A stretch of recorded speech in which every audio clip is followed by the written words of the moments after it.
Good morning, good morning. Surprise, surprise, surprise. Starting off this Friday early with a quick um video, right? First of all, first and foremost, thank you again for all the support, all the reactions, all the engagement that we're having over on Twitter and even now on the YouTube and the shorts. You guys are being absolutely phenomenal. I appreciate it. I just want to start off every show by saying how much I thank you and appreciate the support and how we're growing this community and things are moving forward. I am AP. This is Timeouts and Tangents. We are live right now. And like I said, always follow us right there. TNT underscore Podnola.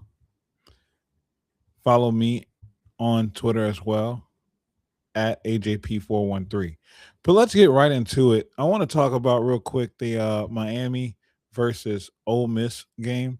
The game played out exactly how I thought it would, with Miami controlling the line of scrimmage and that just being the uh ultimate outcome. Ole Miss just couldn't really stand up to it. And look, don't get me wrong, because I felt like if Miami kept the game close early on, or even felt like they were in control early on, they were going to be able to hold on and win.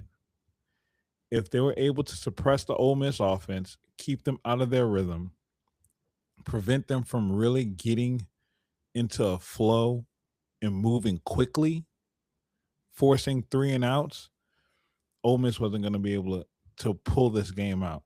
I thought that because of how Miami rotates along the defensive front, and then they lost a key starter right within the first two plays of the game, that Ole Miss had a chance to run the ball, not even just run the ball, but move the ball very quickly, hurry up the offense, move at a quicker pace, and tire them out. And then by the end of the second half, the I want to say like going middle of the third quarter, should start to be able to pull away and create some distance to force the Miami offense to do something that they're uncomfortable doing, which is playing to play catch up, needing multiple scores late in the game.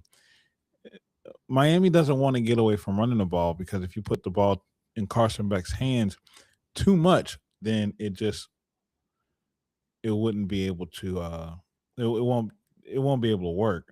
Carson Beck would be prone to making mistakes, and all credit to him. He had some questionable throws, but for the most part, he's the reason that they won the game on offense. He made sure that you know the ball wasn't in harm. Credit to the Ole Miss defense for making a play and forcing a pick, but also Miami had their opportunities to clearly run away with this game and literally drop them. They put their hands on four actual give me interceptions, not hard plays. I mean, prepared, film, studied routes, jumped routes, pick six potential plays. One of them was an absolute gift where three players bobble around the ball and it just finds its way to the turf. They just looked like they went out, took their gloves, soaked them in frying oil before the oil was heated up, and went to play football. I don't know what was going on, but to not get a single interception after having your hand on the ball that many times was absolutely crazy to me.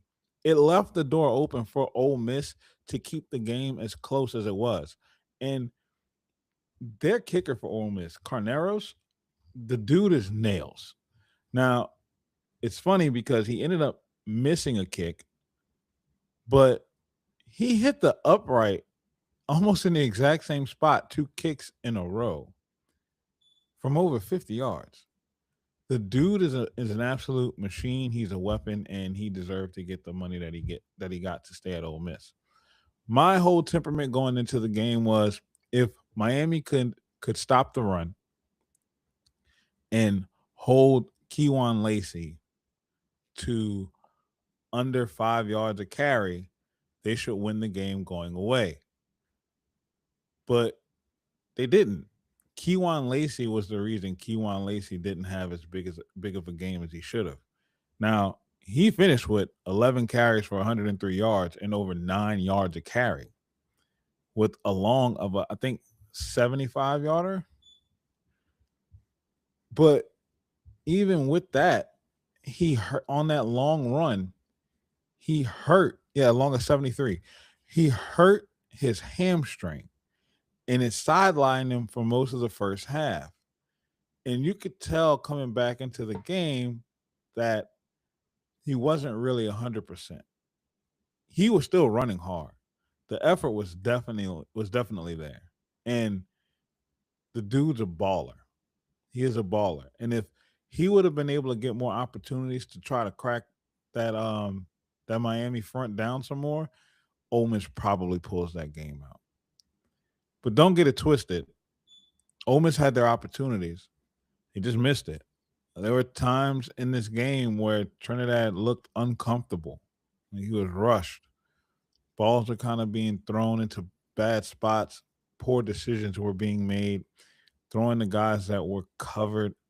I hadn't seen a game, and look, don't get me wrong, it's not like I've watched every single Ole Miss game this season. I'd be lying to you if I did. But in the games that I did see Trinidad play, I never saw his decision making to be questioned like that. Um, I don't know what it was, but maybe mentally, the pressure from the game itself, or looming decisions that are outside of his control, maybe those thoughts kind of seeped into the back of his head and affected his play a little bit. Like he was pressing just a little bit too much, like everything had to be perfect. And you don't want to play the game like that. When you do that, then that's when you're bound to make mistakes. And like I said, had Miami got their hands on two of those passes and actually secured the catch, this wouldn't have been a 4-point win. It would have been a lot worse. But I'm not gonna get on here and troll Ole Miss as much as I could. I'm not gonna do that because at the end of the day, they had a damn good year. They did. You went 11-1 in the regular season. You win 2 playoff games. You make it to the Final Four of the college football playoff, which is pretty hard to do. You hosted a playoff game in Oxford. You have a lot to be proud of. But now the pressure really starts. Can you replicate it? Can you sustain the success? You can tell how good of a head coach is if you're able to hold on to what they built and build off of it yourself. Lane did leave Ole Miss, and in the process of that, left behind Pete Golding. And I'm not gonna lie, Pete Golding's defense has got some questions. So I feel that Ole Miss is in a position to build its own path and sustain the success that it's had off of this season. But the caveat here is that when Saban left LSU for the NFL, a lot of the remnants of that staff left as well, but the administration and the structure was still kind of in place here. Lane took a lot from Ole Miss. I mean, the entire offensive staff is basically gutted. And then the front office staff has been done too. The strength and conditioning coach has been pulled and the assistant. You're talking about some vital offices, like heartbeats of a football program. Like these are major arteries that flow some major things into the football team before they even set foot on the field to play a down. So can they build off of it? That's what you gotta do now. No looking back. The 2025 season is over with. You're in 2026 now. Where are you headed? Now that the season is done, you did a good job going into these last few weeks of retaining a lot of your key pieces. Keywan Lacey staying. A lot of your receivers are staying. A good bit of your defensive players are staying. You've done a good job on that. Can you add off of it? And who is going to be your quarterback? And do you trust the incoming offensive staff to develop the quarterback the way that you have in the past? Ole Miss, outside of Lane Kiffin,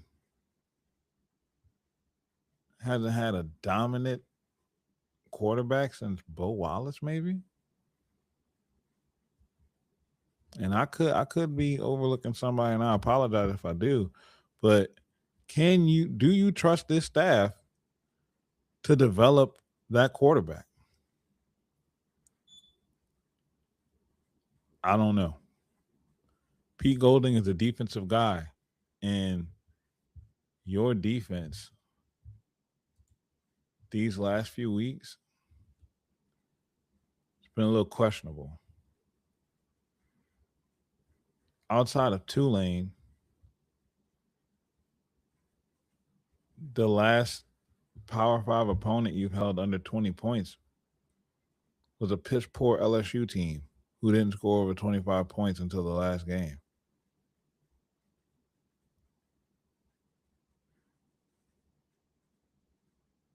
I mean, even Florida scored over 24 points. Mississippi State in week 1. Other than that, the last few weeks have been a little hit or miss. So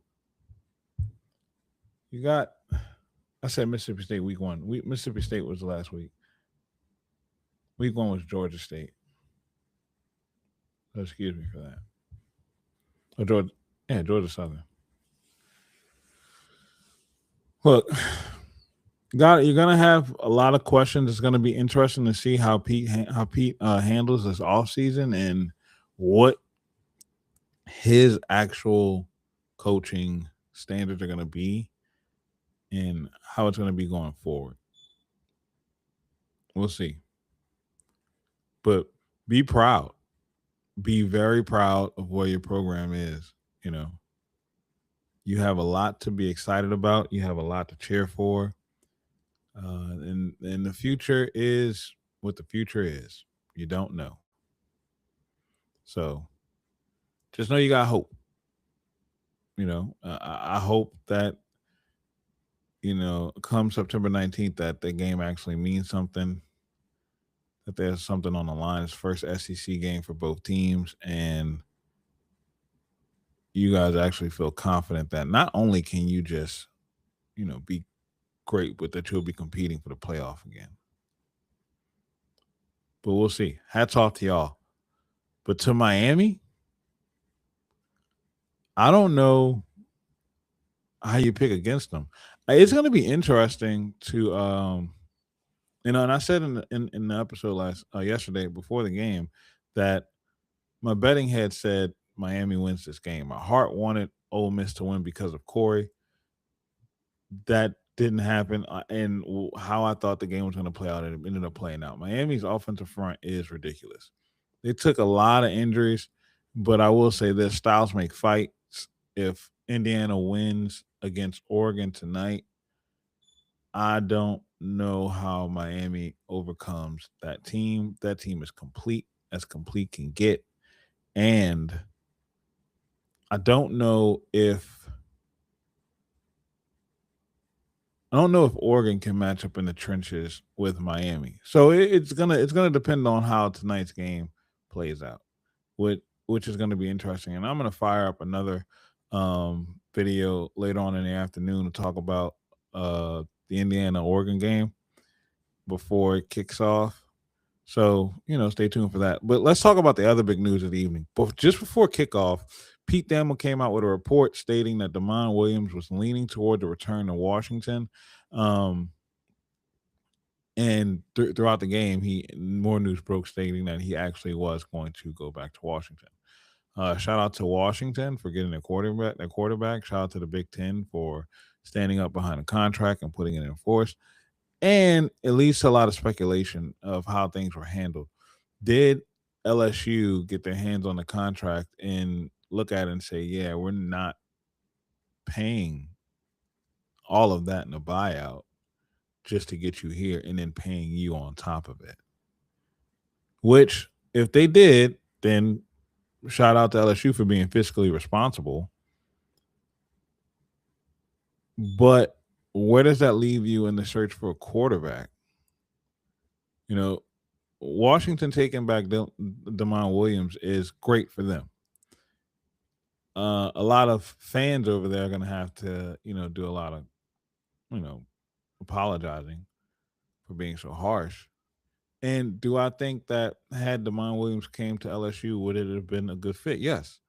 Like I said before, if Damon Williams would have came to LSU, they would have the hate would have been going rolling from sea to shining sea. So now what happens? Well, Sam Levitt's going on a visit to Miami, and apparently the way that the visit ended in Baton Rouge doesn't seem like it might be a viable option. But nothing's done until it's done. So until LSU has a quarterback, it's not over for him. Or until Sam decides to commit to another school outside of Baton Rouge, it's still an option. How much of an option? I don't know, but it's still an option. So the other quarterbacks to look out for is Deuce Knight. But there's going to be some competition for Deuce Knight too. I know Ole Miss is a heavy favorite. Even Auburn's trying to get back into the mix to bring him back. So what do you do? I don't know. But like I've always said, I don't care. I don't care what we do. I do not care at all. I don't care. Why? Because we have the coach. We have the most important piece of the puzzle. We have the coach to make this work. And as long as we have the right coach, the quarterback play will take care of itself. Because I trust the evaluation, I trust the process, and I trust the coaching on the sideline to make sure that we are going to be okay. Will we be as explosive or as dynamic? Probably not. But will we be competitive? Yes. Yes. I mean, who knew that there was a Ferris state in the United States of America before 2025? Outside of the players on that roster or the teams on their schedules. I don't even know who Ferris State played. But Ferris State is on the map largely in part of Charlie Weiss Jr. and Lane Kiffin. And guess where they coach? At LSU. Full time now since the Ole Miss season is over with. So I don't care at all who we get. I don't care. I'm not going to stress out over it. We got a fire receiving room. The biggest win of the offseason so far is keeping Blake Baker, because biggest win is Keith Carter promoting Pete Golding. Because if Keith Carter doesn't promote Pete Golding, then Lane Kiffin potentially brings Pete Golding to LSU, and then we lose our entire defense. Now that we have Blake Baker and we're keeping our defense, we're keeping DJ Pickett, we're keeping Devon Keys, we're keeping Don McKinley, we're keeping PJ Woodland, we're keeping Deshaun Spears, and then we add a Ty Benefield, we add potentially a Jordan Ross, which should be announced soon. We're adding a Stephilian Green from Clemson. I'm sorry if I said the name wrong, man.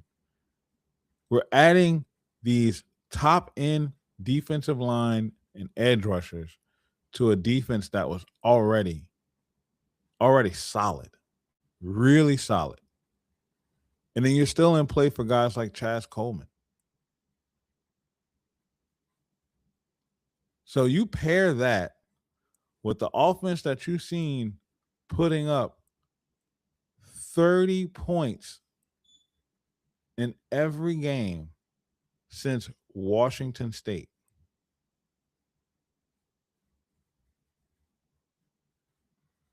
Compared to what we just had this season,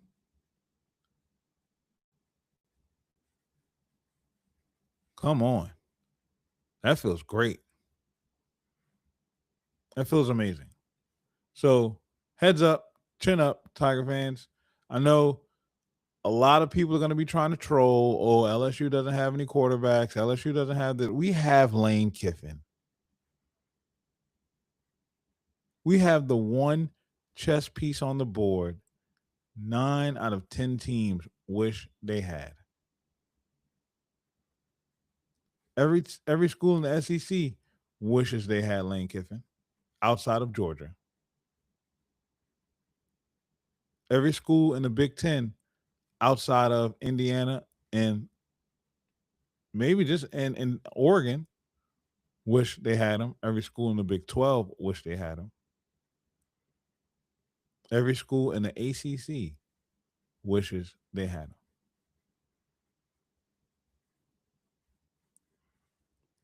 But we have him at LSU. So trust in the staff, in the process.